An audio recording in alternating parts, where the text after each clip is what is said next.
8:24, we're back on the BT Couch. HR expert Debbie Carreau. Always great to have you back here on the show. And the timing is perfect. We're moving into holiday season. Christmas parties are happening. People are planning. Some people excited. Some people dreading it.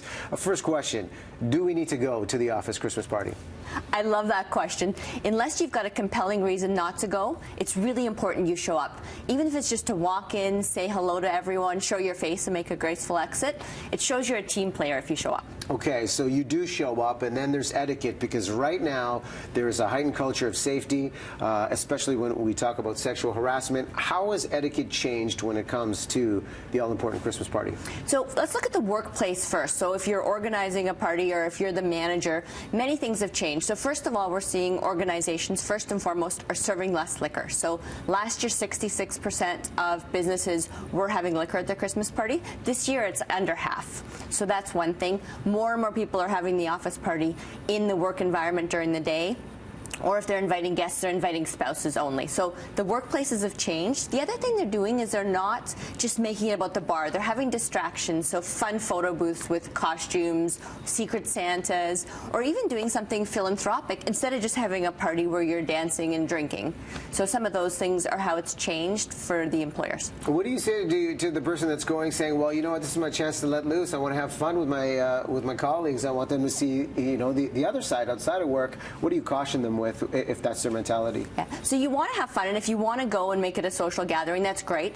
Just remember it is a workplace function and treat it just like you were on the clock, because everything that you do is going to be a reflection of you in the workplace. You don't want to be that person that they're talking about around the water cooler the next day.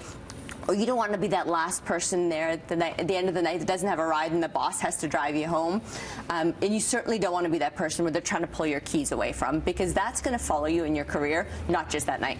Okay, so we go, we're behaving ourselves, we're having a good time, connecting, building relationships, as you say. What about the idea of you are caught up in an interaction and you want to exit gracefully? What's your tip on getting out of the conversation? I think we've all been stuck in those conversations that we don't want to be part of. So there's two ones.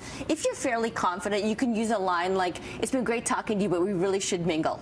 That's sometimes easier said than done. So one of the tricks that I've seen people do if they really don't like walking out of situations is they carry 2 drinks. So they just socialize with everyone a little bit. Then the second drink actually makes it look like you've ordered a drink for someone else and you have to get the drink back to them. So it's a sneaky little way that people get out of conversations. So double fisting in a good way. Absolutely. Okay. Just make sure you give one of them away. Yeah, no doubt. Social media at the parties, etiquette when it comes to this. So a couple things there. First of all, make sure you know your company's policy around social media and posting things in the workplace. So that's step number 1, because you don't want to get yourself in trouble.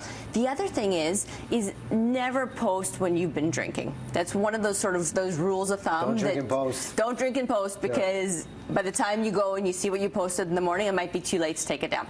And then the other one is don't post pictures of other people drinking or doing things that could embarrass them in the workplace. A good rule of thumb, and I love social media, is to ask people, if you're going to take a picture of someone and post it, just quickly say, would you mind if I post that? That's a great shot. Let me put it on Insta. Just keep it transparent with everybody you interact with. Because not everyone loves pictures of them on social media, and you may think, well, a glass of wine's innocuous, but to them, they may be embarrassed or offended. Okay, final question. Mistletoe, gone 2017? Always. Unfortunately, there's very little mistletoe. Just not a good idea. Save the mistletoe for your home party. Okay. Good tips. Debbie Carreau, once again, keeping things safe in the holiday season for you and your parties. Thanks so much. Thanks, Riaz. For coming by. We'll take a break.